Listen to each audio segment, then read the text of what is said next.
Good question. I'll get right to it here in a minute. I really don't have a statement. Yeah. Oh, this one right here. Said, beyond the obvious judging football ability on tape, what goes into researching the character of transport portal players and their reasons for transferring and projecting how they will fit as team members and not uh, distractions regarding their playing time? How could that research be done methodically and carefully this 22-23 period when you took so many expected to play key roles immediately? I think in our transfer portal evaluation, a lot of it relies on where they're transferring from to. I mean, we want to call and talk to as many folks as we can from the school that he's transferring. Obviously, character becomes the number one concern. We've already evaluated. We just very rarely, now there's some instances when we take guys from the portal that haven't played a lot of ball, but we very rarely have had success doing that, to be honest with you. We have to see them on tape for the most part playing at, we don't really care what level. I mean, there is a concern about, who they're playing against. But we go back and research if we have seen any 40 times. We research how many times they've been hurt. Are they coming in with the injury? And then we try to find out as much as we possibly can about character. And obviously, we go from our boards to needs, and then we rank our needs, and then we rank the guys coming in, and however they are on our needs. That's how we bring them in first, second, third, fourth. And to be perfectly honest with you, we try to find out if they're looking for an NIL deal or they're looking for a team. If they're looking for just an NIL deal, a lot of times we don't have just great success with those guys. But if they're looking for some NIL and things of that nature, not necessarily the highest bidder, we do real well with those guys. Hope I answered the question. Mock game Saturday? Friday, tomorrow. Okay. Yeah. Anything out of the box? No, to be honest with you, our mock game has kind of gone a little bit, Trey, into, I believe taking the stress out of the kids is the main concern about game day. So we will do everything from pregame meal. Now we're not going to do it 4 hours before the game, but we'll do everything from pregame meal, how we do that, to we'll do the hog walk, to running through the A, to where do we set, to a bunch of substitutions. We'll go through goal line and make sure we have the goal line out there. But we used to put on shells and run a kind of a game. We used to put on spiders, and then we went to spiders. And now it's we use that for announcing our captains tomorrow, and then we use it for team photo, and then we use it for just substitution. It's almost like a subscript, a little more physical than a subscript would be on a Friday afternoon. In other words, we nobody will get taped and things like that tomorrow. It'll be more of mental than what it'll be physical, and showing them from the beginning to the end to everything of what game day is all about. Got me this week. How difficult is that conversation, and how do you broach that with somebody like, been working on our offense, working on our defense, and now we need to work on the opponents? Well, I think it's tough. The first thing I did, I put up 2 guys that were scout team players that went in the first round. Isaiah Wilson played on the scout team the entire year. And 2 years later, he went in the first round. And Jonathan Cooper, I coached him at North Carolina, was a scout team, redshirted guy, and then was a 7th pick in the draft. Guys learn a little bit different. Some guys aren't big enough, strong enough yet, but I showed them, talked about, their dreams, whatever their dreams may be, is they can still have them. These guys did, and they continue to do it. But we've got, the better your players get, the better your scout team gets. I can remember in 2017 at Georgia, our scout team, I know on both sides of the ball, but I was more, knew more about the defensive scout team was incredible. And I think it helped us tremendously. And I think the better your players are, the better scout team your look team's going to be. And I thought they did a really good job. Alex Sanford is down there right now. I don't know, he'll be there all year. He makes a lot of plays down there. And there's guys showing out every day or the last 2 days since we've moved scouts. So really proud of them. The conversation is hard, though. Put a bow on what you thought of camp now that it's done, and then the prep for Western Carolina. How it's gone so far? What do you think of the plan? Well, I like camp. We are beat up. If you guys come to practice, there's several guys in.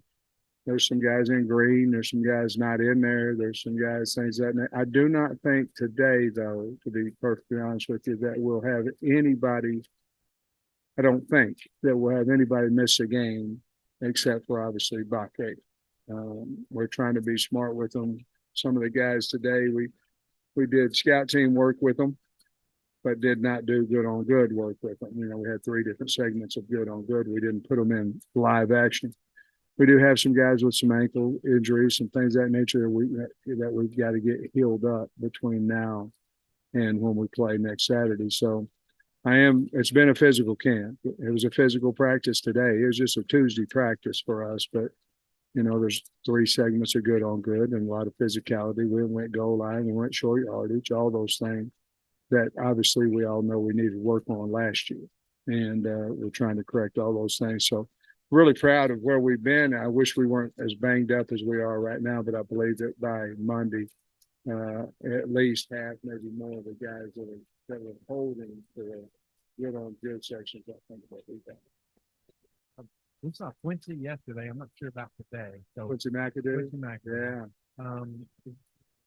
Slim chance this year, and what does it look like? Well, you never want to take a guy's, 3 months ahead of him. But if I was saying here, he needs some physical development. I had a long talk with him yesterday, and he's 192.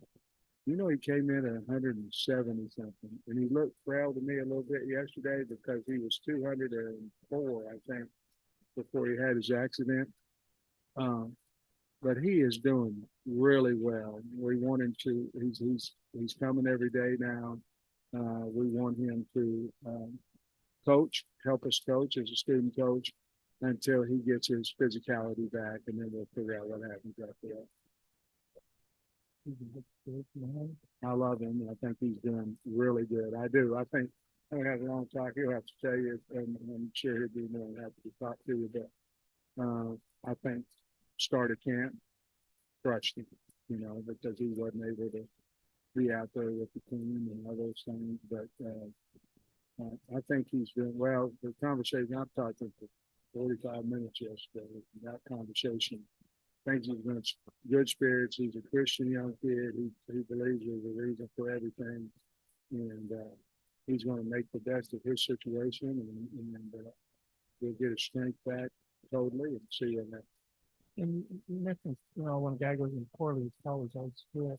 What are those conversations like? Because I can understand when you might call Coach X about player Y and say, I don't want to talk about that guy or something. What are those conversations like, generally speaking? Well, some of them you say, "Hey, he left because," and you go, oh, "Okay, we can't get that on our team."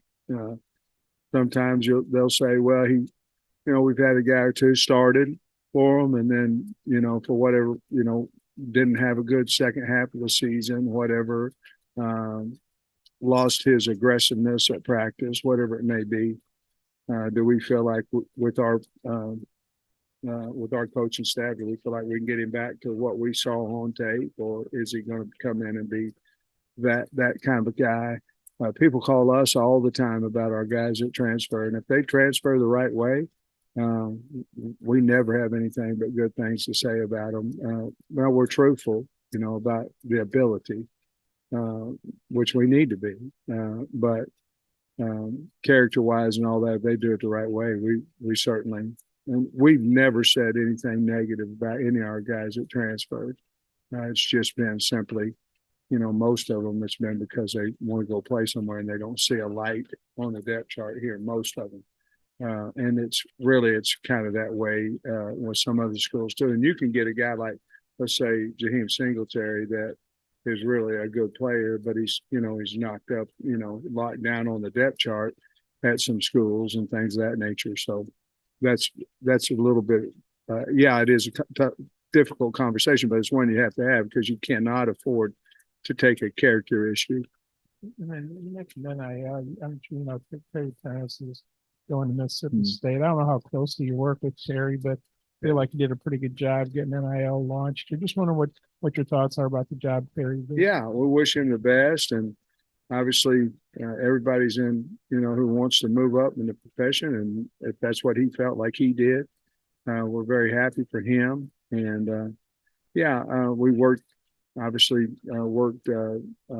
together, and he did a wonderful job here, and he'll be missed, but certainly the NIL program I'm sure it will continue to be as good as it has been, and will get better, but I'm happy for him if he's happy. Still working back, or if Andrew Chamblee has maybe won over that starting left tackle job? I think that's still yet to be seen. Andrew Chamblee certainly deserved reps on a Saturday. I think there'll be an ongoing battle there, and then I think at some point you'll go, okay, are both of these guys in our top five? And if there is, then you got to have another conversation of what's our best five? Where can we put our best five? Lately, in the last few days, Tykeith Crawford has entered into that conversation as well. But I couldn't be any more proud than I am with Andrew Chamblee, and he took an opportunity and he proved that he's ready to play, and so we're going to play him. I've seen Amari Wiggins has also run with the first team offense a little bit. Is he in that top five conversation as well? Absolutely. And I think we've had some injuries over the last, week. And we found, you see them against our D line and things, and you're going, okay. So I think we feel really good about at least 8.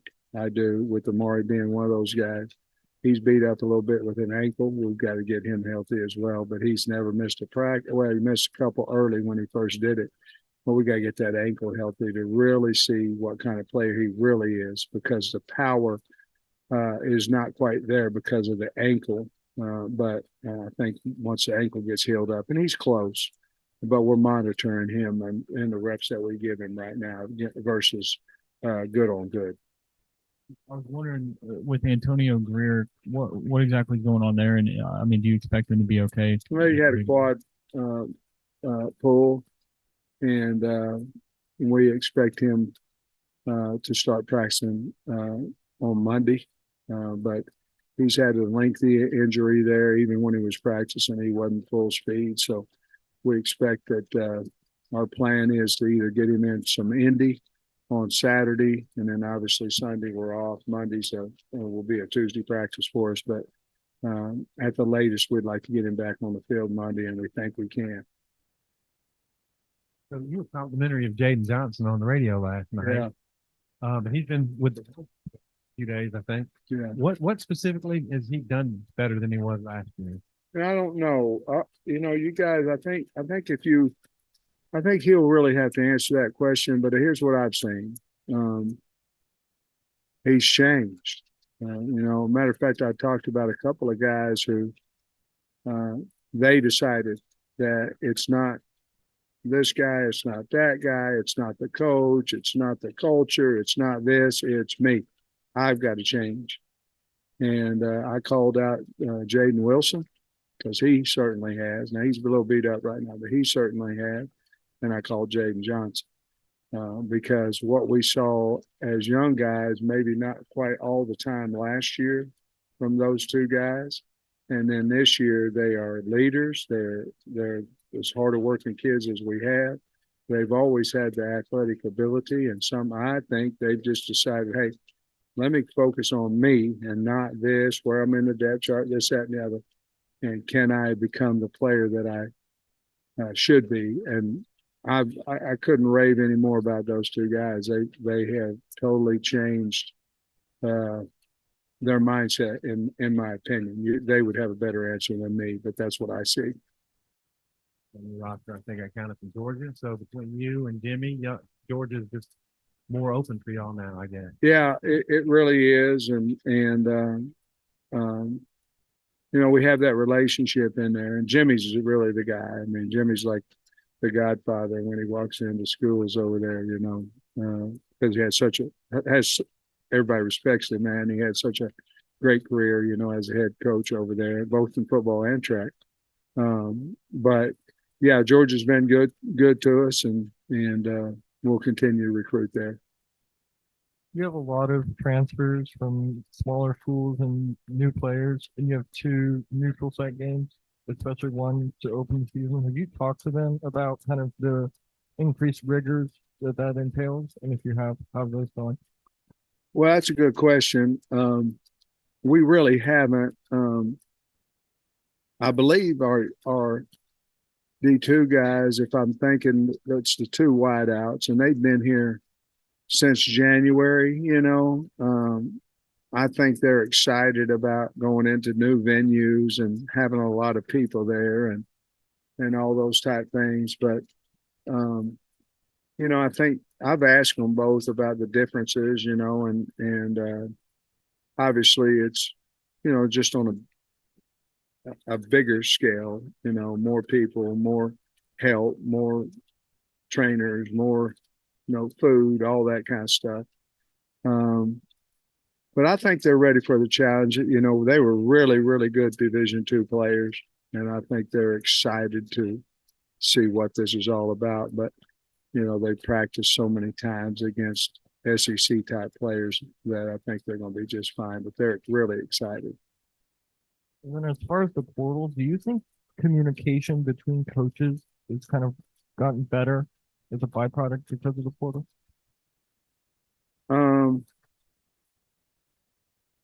In a lot of cases, there's no communication and the guy's gone, you know. Most time when somebody comes in and says, I'm going to portal, they know where they're going, you know, but in our case, I really believe that they get in the portal. Brian Overton tells us they're in the portal. We watch the tape, we do this, and then we call whomever it is to try to get to know them. But I think it's just like anything else. You take mine, I'll take yours, you know, whatever your need. Different teams have different needs, immediate needs or help depth-wise needs. And, you know, I've got enemies out there. I don't think I have a whole lot of enemies in the coaching business, and they're willing to talk to us. And we certainly are them. We want to help our kids if they decide to leave. Not that they didn't lose anything, but is that happening in the Western Division? It's like, man, I know you got connections with Georgia, but you're not calling up Lane and Eli Drinkwitz and saying, "Hey, are you?" Are they calling you? No, Not that close. no. And usually I'm not talking about the SEC. You know, now I've called Kirby, but um, no, that doesn't happen. I'm talking about Tesla, and you know, I mean, I'm talking about guys from, you know, like Kiwi Rhodes and things like that. Rhodes, excuse me. Yeah, no, there ain't a whole lot of conversation going on there. The next line with you talked about having, you know, 9 guys and 3 deep and stuff. That's obviously a position group that rotates probably more than any other position. Is that something you see as a team? It's like we're going with this group and next year this group and this group, and how much of a benefit can that be in terms of getting to the fourth quarter? Yeah, I think big, especially, you know, early in the season when depth is going to show later, and it can show early in the heat. You know, so I think it's huge for us going against Western Carolina early because it's going to be hot in Little Rock, real hot, and on the turf as well. But I think, to be honest with you, the only thing I don't want a 4-man rotation, then a 4-man rotation, then a 4-man rotation, I do want. Let's go back. The guys who run out there first, those are the ones that deserve to be running out there first. In other words, I don't want to be each week, okay, these 4 guys go out first, the next 4. if these get four guys out down here, one of them outplayed the guy, he goes out there first in this group. I don't want it to be, okay, well, they're all playing the same amount, but somebody's playing better. He doesn't have a chance to run out because it's more important to the kid than it is to us who runs out there first. If you're rotating, you know what I mean? And we want to make sure that we honor that if they're outplaying the guy ahead of them. But yes, I think 4 plays and we'll probably rotate in and out at that point. And then at the end of the game, you want to make sure you have whom you think are your best 4 out there. And it could be a different 4 if you're trying to keep them from scoring on 2 minute and your 4 best pass rushers. It could be, get the ball back. It might be your 4 best run guys against your run. Thanks, everybody.